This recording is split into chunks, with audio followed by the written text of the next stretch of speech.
कि एक कानून ये बनाया जाए कि किसी के मजहब के लीडर को, किसी देवी देवता को, किसी बड़े जैसे डॉक्टर भीमराव अंबेडकर हो गए, छत्रपति शिवाजी महाराज हो गए, मौलाना अबुल कलाम आज़ाद साहब हो गए, या रसूलुल्लाह हो गए, कुरान शरीफ हो गया, वेद हो गया, बाइबल हो गया, किसी के खिलाफ भी अगर कोई एक लफ्ज़ बोलता है ना तो उसको 5 साल की कम से कम जेल होना चाहिए। मुल्क का 80% मामला ख़त्म हो जाएगा। अगर आप जाएंगे तह में ना तो सबके पीछे मजहबी प्रॉब्लम है। कोई जो है सोशल मीडिया पे कह रहा है, कोई माइक पे बोल कह रहा है, कोई कह रहा है कि हम जो है धर्म संसद के नाम करके हम जो है 20 लाख मुसलमानों को मार देंगे, कोई कह रहा है कि ये हम मस्जिद को तोड़ के मंदिर बना देंगे। रोज़ाना ही हुआ है देश के अंदर। तो अभी जो मालेगांव का मामला 12 तारीख को, वो भी यही मामला है कि जो हुआ था वहाँ पे अपना त्रिपुरा में हुआ था, उसके खिलाफ एहतजाज। भाई जब शिवाजी महाराज की माँ के नाम जेम्स लेन ने एक नावल लिखा, जो नावल पूना की एक लाइब्रेरी में आई, तो लोगों को मालूम पड़ा तो लोगों ने लाइब्रेरी जला दिया। क्यों जला दिया? कि शिवाजी महाराज की माँ का अपमान हम बर्दाश्त नहीं कर सकते। हुजूर सल्लल्लाहु अलैहि वसल्लम के खिलाफ कोई बोले, मस्जिद कोई तोड़े, कुरान शरीफ जलाए, तो हमारा खून नहीं खोलेगा क्या?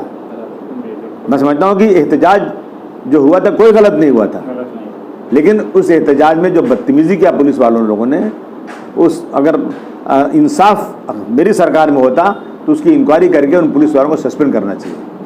हमने कहा कि एक ही जुर्म 4-4, 5-5 पुलिस स्टेशन में हो, ये तो बिल्कुल गलत बात है। और 307 उसको बोलते हैं अटेम्प्ट टू मर्डर।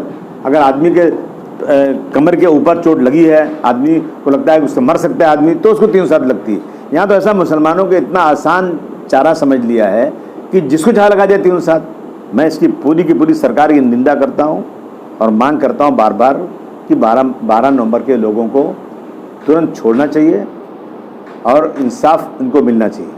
मैं सरकार से कहना चाहता हूँ कि राज ठाकरे कौन है?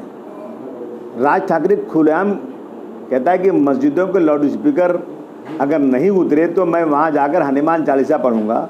और उस आदमी के आवाज़ पर कई लोगों ने मस्जिद के गुंबद पर चढ़ करके वहाँ लगा दिया गेरुआ झंडा। उस पर आज तक कोई केस ही नहीं हुआ।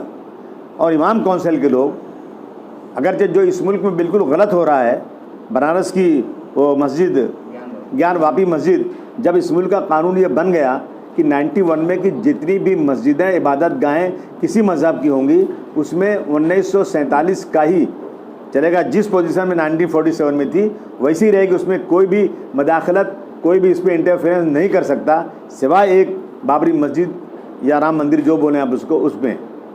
तो फिर अगर उसमें मदाखलत हो रही तो मैं समझता हूँ कि इस देश के संविधान को बचाने के लिए अगर इमाम कौंसल लोग निकलते हैं या मुसलमान निकलता है तो उनको तो अप्रिशिएट करना चाहिए। वो तो डॉक्टर भीमराव अंबेडकर के कानून को बचाने की बात कर रहे हैं, लेकिन उन पर केसेस हुआ, उन पर 353 लगा। मैं अपने होम मिनिस्टर साहब से कहना चाहता हूँ कि लोगों ने बीजेपी को हटाया, आपको इसलिए बिठाया कि आप इंसाफ करेंगे। हम आपको इसलिए सपोर्ट कर रहे हैं कि बीजेपी की सरकार नहीं है, बल्कि ये सरकार सेकुलर है। और इस सेकुलर सरकार में अगर इमामों के साथ ये होगा तो मैं समझता हूँ बहुत बड़ी नाइंसाफ़ी हो रही है। मेरी आवाज़ होम मिनिस्टर साहब, मेरी आवाज़ माननीय उद्धव ठाकरे साहब, मेरी आवाज़ अजीत पवार साहब का जाना चाहिए कि इंसाफ ख़त्म हो रहा है, आप इंसाफ कीजिए। और उन लोगों जिन पे मुकदमे हुए हैं 353 के हैं, ये सब विड्रॉ होना चाहिए और पुलिस को माफ़ी मांगना चाहिए।